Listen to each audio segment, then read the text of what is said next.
I simply couldn't ignore this exam because on December 23rd the temperature was 6.2 degrees centigrade, and it was the record for 140 years in Moscow. So this record was the third record in December, and it's gonna be the first New Year in Moscow without the snow. So that's why I decided to make a video about how global warming affects Russia and Moscow. Well, when I was like a little child, I was playing with my friends in King of the Mountain.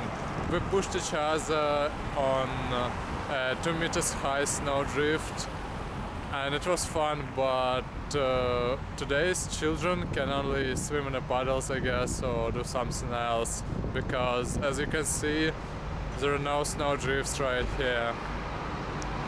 Well, the main manifestation of global warming in Russia is frequent anomalies. This December temperature is one of examples of it. In addition to hot winters, cold weeks and summers, and like frequent and prolonged period of rains. It's a bit strange that there were no snow whole December, and when I decided to make a video about global warming in Russia and show you that there's no snow and ice whole December, the snow began and whatever. Well, in the scientific article I wrote here, it was proved that 74% of global warming is caused by human activity. So it's obvious for every person that the main reason of global warming is greenhouse gases. By emissions of greenhouse gases, Russia took the first place in the world ranking. Cars in Russian Federation generate about 12% of greenhouse gases, and their contribution to air pollution is 90%. However, the air in Moscow meets various standards. In Moscow there are 7.2 million cars, and the number is increasing annually by 10%. 3.6 million of cars are used daily. This is interesting because in Moscow live 12.6 million of people, and the average household contains 2.6 people. It turns out about 1.5 cars per family.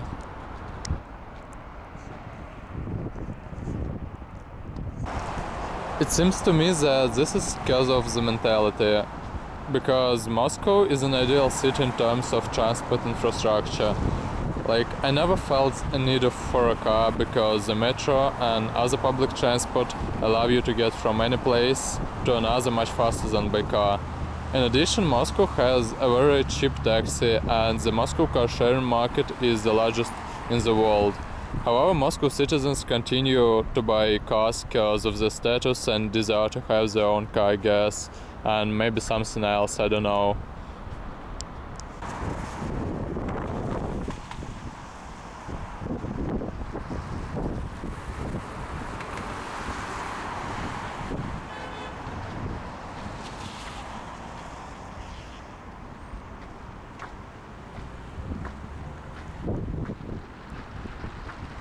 Emissions by companies are also significant. Moscow has few production, but for example in Chelyabinsk it's sometimes difficult to breathe. The main reason for this company's behavior is the undeveloped system of environmental responsibility.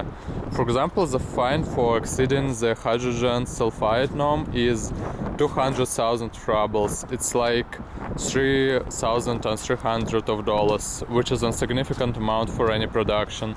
So companies don't care about the ecological footprint. They just include ridiculous environmental costs into the plans and continue to pollute the environment.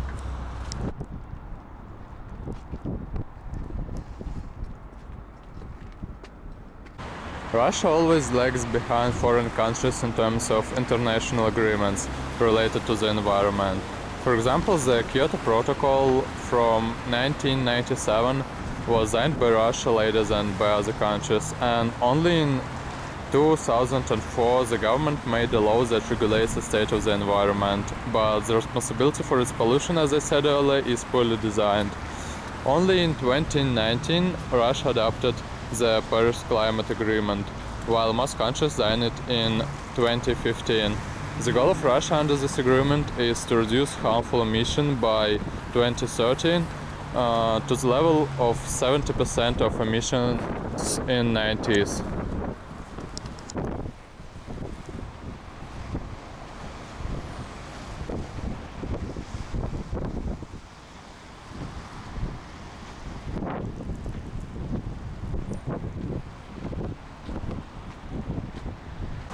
So, what awaits Russia in the future?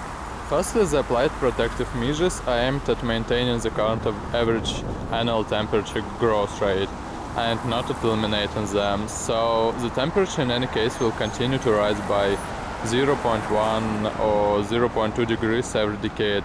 But whatever it will do it faster depends on the effectiveness of the measures applied. Secondly, Russia is 60% in the permafrost zone. This is an area in which the temperature is always maintained at a state in which snow and ice do not melt. According to forecasts, permafrost will move to the north. A part of the ice will melt, so the entire infrastructure located in the permafrost zone isn't designed for that. Therefore, in Russia, the foundation of residential buildings, bridges, and many other structures may suffer. And finally, climate change affects animals. The next 30 years for animals are predetermined by human activity in the past, which means that the events that will occur in the next 30 years are irreversible. For example, due to the melting of glaciers, seals float to other places. So polar bears that feed on seals go to nearby villages and attack people because they can't find other prey. The pollution of other animals is also declining, like wild bears, deer, Amur tigers, and many others are threatened.